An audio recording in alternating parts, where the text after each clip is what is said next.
End gold buyers, మీ కష్టాల్లో నమ్మకమైన మీ ఆత్మీయ నేస్తం.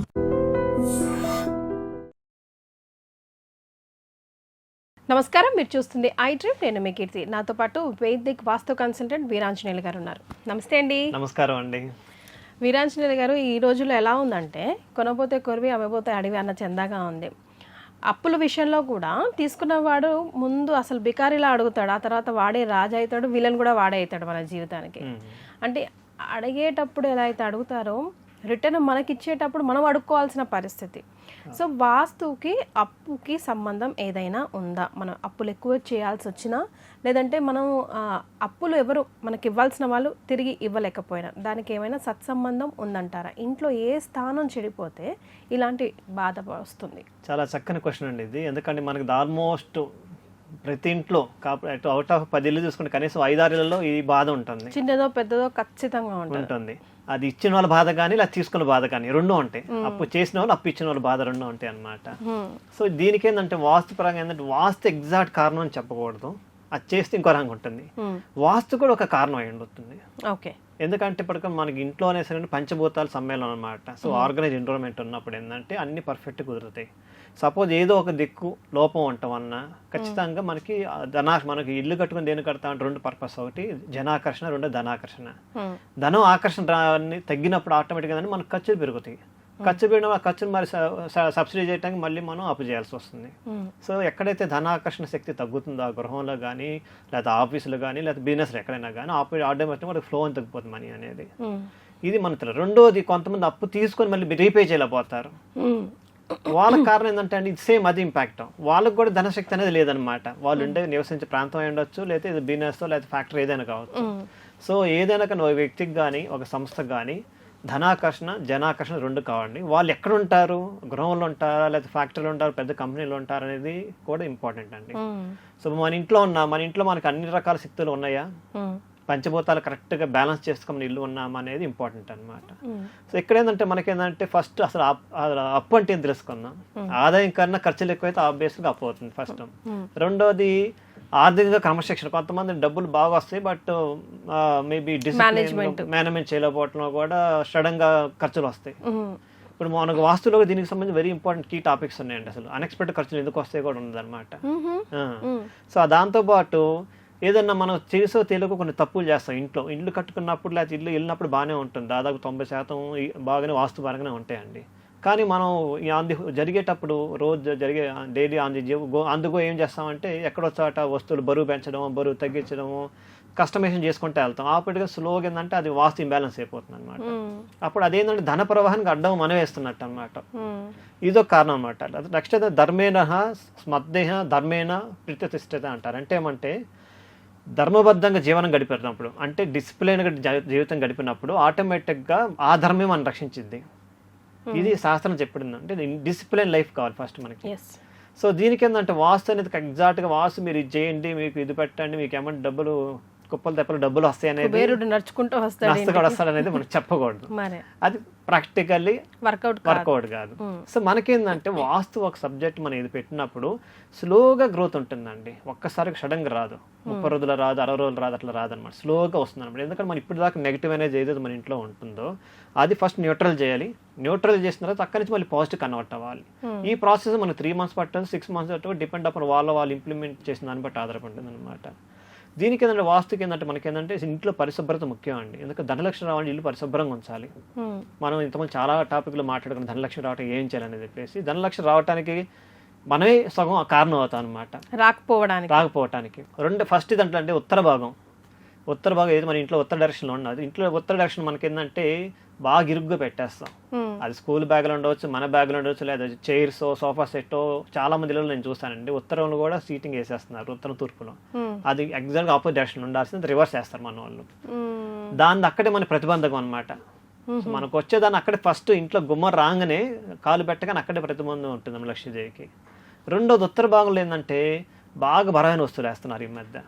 లేకపోతే తీసుకెళ్ళి వేస్ట్ అంతా గార్బేజ్ తీసుకురావటం, లేకపోతే ఎప్పుడో ఒకసారి మనకి ఇప్పుడు అవసరం ఉండదు కానీ తీసుకెళ్ళి ఆడబెడతాం. ఎప్పుడో వాడతామని చెప్పేసి దాన్ని క్లటర్ అంటారు. క్లటర్ తీసుకెళ్లి ముఖ్యంగా ఉత్తర కుబేర స్థానంలో పెడతారండి. ఇది ఒకటి. మన తూర్పు భాగంలో వచ్చేసరికి గడప మీద నుంచి గడపని సపోజ్ దాన్ని పరిశుభ్రం చూసుకోవాలి, లక్ష్మీదేవి పూజించాలి, ఆరాధించాలి అంట మన గడపని. దాన్ని ఫస్ట్ కేర్ తీసుకోవాలి ఇక లక్ష్మీదేవి రావడానికి. రెండోది ఉత్తర స్థానం నుంచి కుబేరుడు ఏదైతే కుబేర స్థానం ఉందో కుబేర స్థానం ఎంత బలంగా గట్టిగా మనం చూసుకోగలిగితే మనకు అప్పుడు ఈ ధనప్రవాహం బాగా వస్తుంది అనమాట. ఇది మెయిన్ ఏంటంటే కానీ ఉత్తర దిశను మనం ఎప్పుడు అంత హై ప్రయారిటీ ఎందుకు ఇస్తామంటే ఈవెన్ మనం పూజ చేసినప్పుడు కానీ లేకపోతే ధనలక్ష్మి పూజ చేసినప్పుడు కానీ ఉత్తర దిక్కే మనం ప్రయారిటీ ఇస్తాం అనమాట. ఎందుకంటే మనకు వచ్చి ఇన్కమ్ ప్రతి ఇంటికి ధనలక్ష్మి వస్తుందండి, ఏ ఇంటికి రాకుండా ఉండదు. ధనలక్ష్మి ప్రతి అది చిన్న పేదవాడికైనా వస్తుంది, కుబేరుడు కూడా వస్తుంది. కానీ దాన్ని ప్రొటెక్ట్ చేసేది ఎవరే అంటే కుబేరుడు అనమాట. ఆ కుబేర స్థానాన్ని మనం గట్టిగా చూసుకోవాలి. ఇది మనం ఈశాన్యం సంబంధించి తూర్పు సంబంధించి ఉత్తర సంబంధించి చాలా మంది ఇది ఎక్కువ అందరు చాలా ఇళ్ళు కూడా పాటిస్తారు. కానీ చాలా మంది పాటించింది ఏంటంటే నైరుతి దిక్కును చాలా మంది చాలా తక్కువగా ఫోకస్ చేస్తారండి ధనలక్ష్మి సంబంధించి. అక్కడ ఏంటంటే మనం బీరో పెడతాం లాకర్ పెట్టి సరిపోతుంది అనుకుంటారు. కానీ నైరుతి దిక్కులోని చాలా మంది చేసే మిస్టేక్స్ ఏంటంటే ఫ్లోర్ పల్లంగా ఉంచడం కానీ, లేకపోతే అంటే సౌత్ వెస్ట్ డైరెక్షన్ తీసుకొని కబోర్డ్ ఆపోజిట్ డైరెక్షన్ పెట్టడం కానీ, తూర్పు దిక్కును పెట్టి చాలా మంది చూస్తాం. తూర్పు దిక్కున కబోర్డ్లు అంటే ఈ సౌత్ వైపు నార్త్ వైపు కబోర్డ్లు ఉంటాయి, ఇటు వెస్ట్ సైడ్ కబోర్డ్లు ఉండట్లేదు.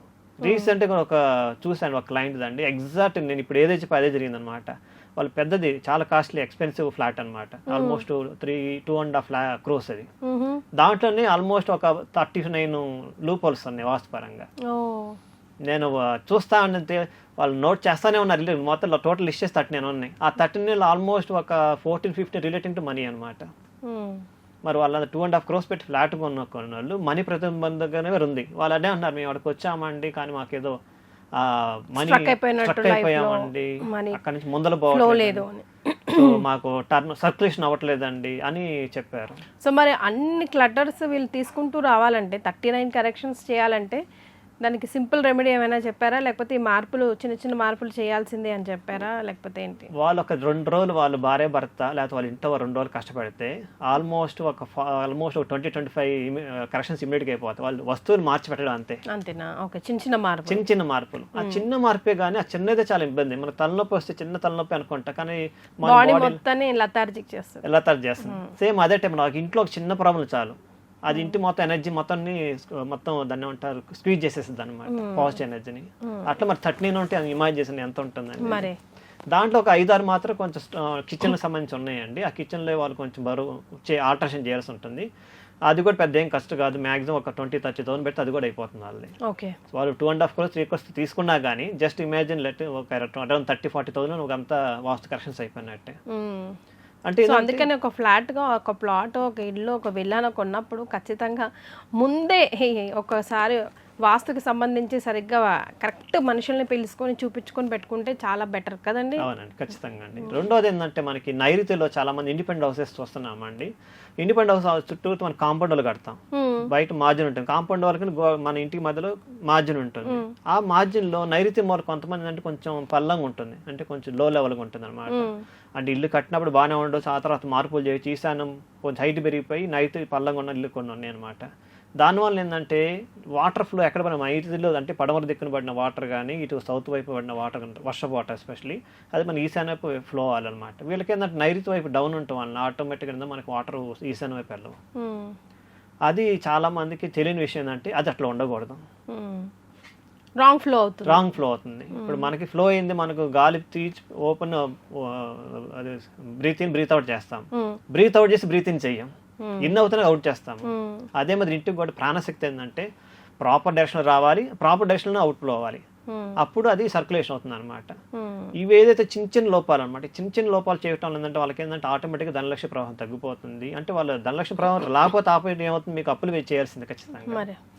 తర్వాత లాకర్ ఉంచే స్థానం గురించి మనం చాలాసార్లు మాట్లాడుకున్నాం. లాకర్ ఉండే ప్లేస్ రాంగ్ ప్లేస్లు పెడుతున్నారు చాలా మంది. కొంతమంది ఉత్తర డైరెక్షన్ లాకర్ తీసుకెళ్ళి పెడతారు, కానీ ఉండాల్సిన ఇటువైపు ఉండాల్సిన పడమర దిక్కున దక్షిణ వైపు కానీ పడమర వైపు ఉండాలి, కానీ తీసుకెళ్ళి ఉత్తర వైపు పెడుతున్నారు. తెలుసో తెలియక పెడుతున్నారు. అది తెలిసి పెట్టట్లేదు అంటే తెలిసి పెట్టచ్చు, తెలియకుండా పెట్టచ్చు మరి. అంటే ప్లేస్ స్థలభావం వల్ల అవ్వచ్చు కొన్నిసార్లు, లేకపోతే ఏమవుతుందిలే అవన్నీ మూఢనమ్మకాలు అనుకోవచ్చు. అంతే కదండి. నైరుత్యం స్థిరతం ధాత్యాత్ గృహం ధనవర్ధత అంటారు. అంటే నైరుతి ఎంత స్థిరంగా ఎంత బలంగా ఉంటే మనకి ధనవృద్ధి అంత బాగా జరుగుతుందని చెప్పి శాస్త్రంలో బాగా స్ట్రాంగ్గా చెప్పారండి, మామూలుగా కాదు. సో దీన్ని బట్టి మనకి ఏం చేస్తుందంటే నైరుతి గదులు ఏది ఉంచో బాగా బారాయణ వస్తూ ఉండాలి, ఈశాన్య వైపు చాలా లైట్ వస్తువులు ఉండాలి. ఉత్తర స్థానాన్ని, తూర్పు స్థానాన్ని బాగా చాలా కేర్ఫుల్గా భద్రంగా చూసుకోవాలండి. ఎంత భద్రంగా చూసుకుని మనం అంత భద్రంగా పటిష్టంగా ఉంటాం, ముఖ్యంగా ధనం విషయంలో. సో అప్పులు ఎక్కువగా అవుతున్నాయా, అప్పులు తీర్చలేకపోతున్నారో, ఇప్పుడు గురుగారు చెప్పిన కరెక్షన్స్ ఒకసారి చేసుకునే ప్రయత్నం చేయండి, సమాధానం డెఫినెట్గా దొరుకుతుంది. థ్యాంక్ యూ సో మచ్ అండి. నమస్తే. And for more videos, Please subscribe to iDream. Please subscribe to iDream. Please subscribe iDream. And please subscribe to iDream. For more videos, subscribe to iDream. please like, share and subscribe to the channel. Congratulations, iDream. Subscribe to iDream. Subscribe to iDream. So subscribe to iDream Media. iDream ki iDream team andarki huge congratulations. Please subscribe iDream Media. Please subscribe to iDream. Subscribe iDream. Please subscribe to iDream. iDream అంటే నా కళల ఛానల్ను subscribe చేసుకున్న నోరు తిరుగుతలేదు, మీరైతే గంట గుర్తు కొట్టండి. For more such videos, please subscribe to iDream. Subscribe to iDream. Please subscribe to iDream. Please subscribe iDream Media. Please do subscribe to iDream. Please subscribe to iDream Media. For best entertainment and information, please subscribe iDream. And don't forget to subscribe to iDream.